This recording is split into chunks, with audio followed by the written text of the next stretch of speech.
The Philadelphia 76ers season seems to already be off the rails as they find themselves in a deep rut and fans are desperately looking for the fix. So to move forward, sometimes you have to go backwards. And some fans are pointing to Ben Simmons as being the solution following the reports of him reaching out to Joel Embiid in an effort to mend their relationship there. I'm going to break down the latest reports of what is being said by Ramona Shelburne, how ridiculous I truly believe this is, and why there just is no logical reason to go back to Ben Simmons at this current time. But nonetheless, let's dive into the news here and doing to start off with this initial report here. Now, this came out in kind of the same deep dive article by Ramona about sort of the the injuries with Joel Embiid. I did a separate video on that talking about it. Not a ton that we did not know. It still seems like there's far more questions than answers regarding the situation, but there was a pretty noteworthy paragraph in here. And with the kind of title and reframed article here, it writes NBA rumors Ben Simmons tried to quote mend fences with Embiid, 76ers reunion unlikely. Now to dive into exactly what Ramona wrote here, she starts off saying, the matchup with Simmons was more sad than cruel last Friday. For years, the Philly fans have booed him heartily each time he returned to face the team he forced his way out of in 2022. Embiid wouldn't even say his name, referring to him by his number and only when he had to.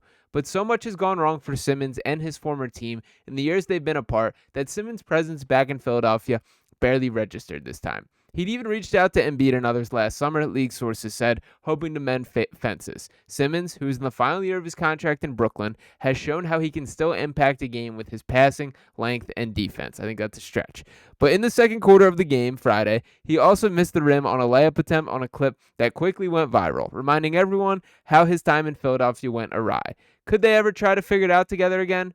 One source called it unlikely, but stranger things have happened, especially with the Sixers. So while I do agree with the sentiment that stranger things have happened and I will not rule anything out for the Sixers franchise at this point in time, Ben Simmons is not anybody that I want walking back in. And just a reminder of how bad things were, let's not forget this exact shot attempt from Ben Simmons. How do you airball a layup there? Now, in fairness to Ben Simmons, I'll give him a little bit of credit for at least attempting the shot, because we do remember how things went downhill where Ben Simmons was afraid to go up with the fearful shot blocker Trae Young at the final time we got him on the floor. So I guess I will give him points for at least going up with the shot attempt. But dude, you pull out a random dude at the park right now and they're giving you a better effort from that. I'm telling you, every single one of you guys listening to this video right now, I trust you to have a better layup attempt than that version of Ben Simmons. Now, I understand that time heals all wounds, that we get there was the positives of the Ben Simmons situation. But I think what gets lost in a lot of this conversation is that version of Ben Simmons no longer exists. And to dive into exactly what he's producing this season, 5.9 points per game, 5.9 rebounds, 6.6 assists, 2.9 fouls per game. He's playing about 20 minutes, I believe. And let me dive into the full stats here. One more look at this terrific shot attempt by, the former Rookie of the Year, former All-Defensive Team member, former All-Star Ben Simmons. And to kind of reflect on his transition as how things went throughout his career, did want to highlight things as a whole. I do think for some fans here that it is forgotten how good Ben Simmons once was. But we also have to recognize the player that is currently in front of us. So to kind of look at his transition here and his development as a player, that he was the rightful Rookie of the Year in his first season. There was the dynamic duo of Ben Simmons and Joel Embiid that was a real thing for a stretch of time. That this dude rightfully did earn all-star opportunities, is a guy who developed into one of the better NBA or best defenders in the NBA, and then it all stopped. And it all stopped by every reason of his own doing. I do not want that to get distracted. There is no other player that this is his fault than Ben Simmons himself, and I think he would be the last one to acknowledge that, which is what gives me particular pause about this conversation. Just look at the steep fall off. We're talking about a guy who was once a regular triple-double type player, that he was impacting the game in a variety of ways, being the fastest guy up and down the court, and now not only is he mentally crippled, which we saw after that Hawks series, him holding out the next season, the physically, I don't see it anymore. There is not this explosion of this guy tearing up and down the floor. There is not this most athletic player on the floor that can tear past guys on the fast break and get up and dunk it. It's just not in him anymore. So in theory, does this work? Maybe, sure, if you want to squint at it. I'm also not going to brush over the legitimate spacing concerns that occurred every single time Ben Simmons shared the floor with anyone. That I do think, to Joel's credit here, there was a lot of growth in his ability in his game. That he did expand his game to a real deal three-point shooter. That he did not become just that traditional center, which is what he came into the NBA as. That he was a post-oriented player. He's very clearly become much more than that. And a lot of that was due to learning how to play next to Ben Simmons.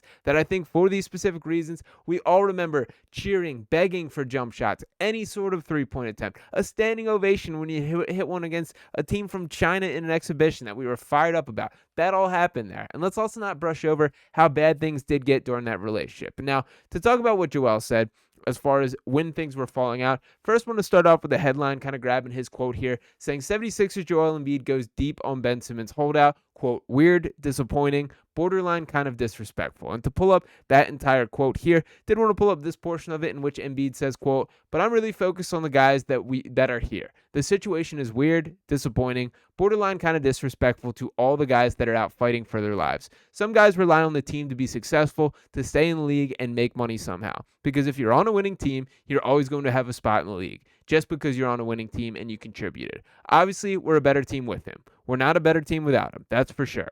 We are a better team with him, but like I said, it is surprising. But I'm focused on the guys that are here. We're trying to get better, trying to get on the same agenda.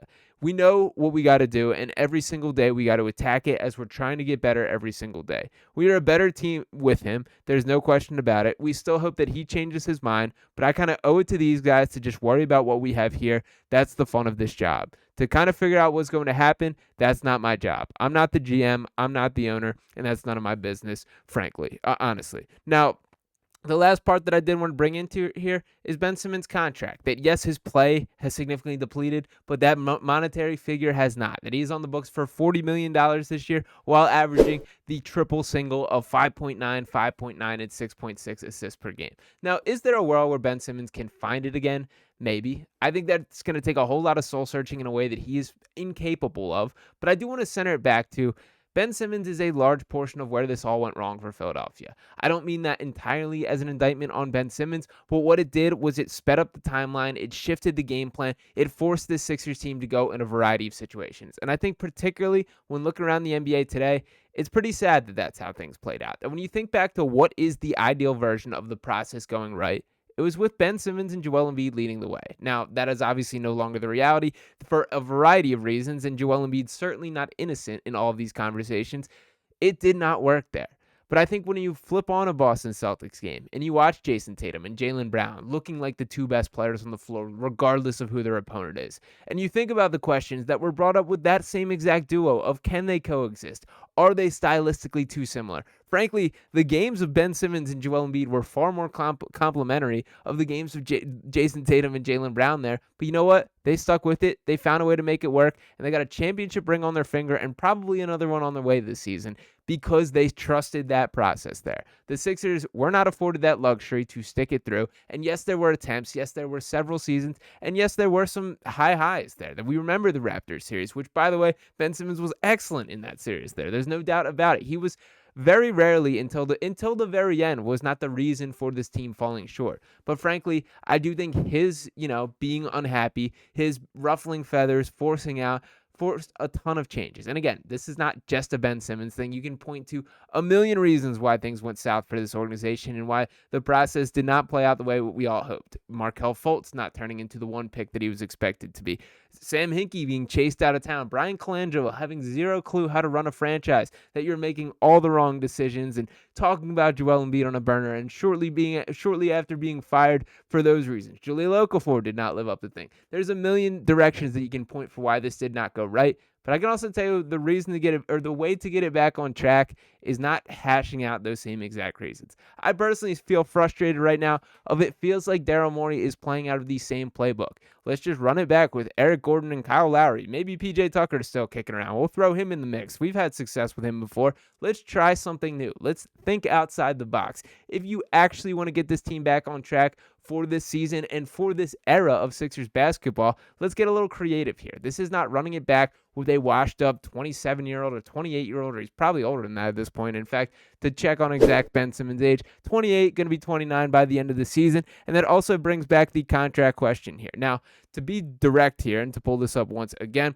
we're talking about him being a free agent at the end of the season. I think there's a far more serious conversation to have about will there be any offers to Ben Simmons rather than will the Sixers be interested there. I truly do not know what the future has for him. And I see the push There's no world in which the Sixers can make it happen from a financial standpoint, from a trade in the short term, unless you want to move on from Paul George to bring that back. And regardless of how disappointing Paul George has been at that point, I still will take the 5 games that we've gotten with Paul George with at least squinting and seeing a modern basketball player than much more than anything I've seen from Ben Simmons this season, or really in the past few since he has left the Sixers organization. And beyond that, we are talking about if he's a buyout situation, the Sixers straight up can't sign him. They're in the first apron. That's what comes with it. You don't have the luxury to bring on those caliber of players. That's the same reason why Kyle Lowry was able to come to the Sixers last year, because a number of teams were disqualified from making offers. They kind of were in that niche there that they were able to grab him after he was bought out from the Hornets. The Sixers went above that tax bracket this year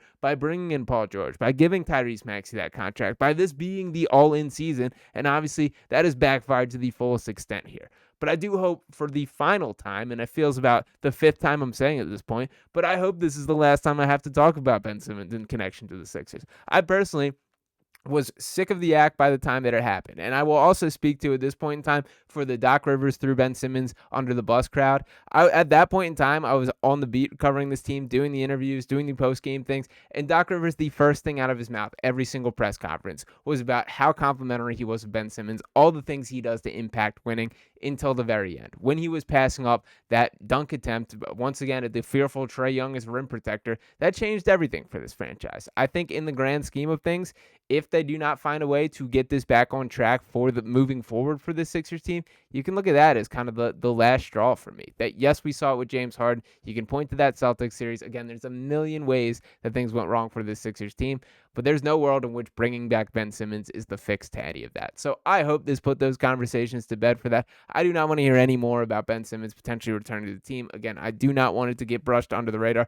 that this is the version of Ben Simmons in the year 2024. Was there once a time where he could have been a helpful player on a championship contender? Possibly the case. Is that this year? Is that at this moment? Or will that ever be again? I really do not think so.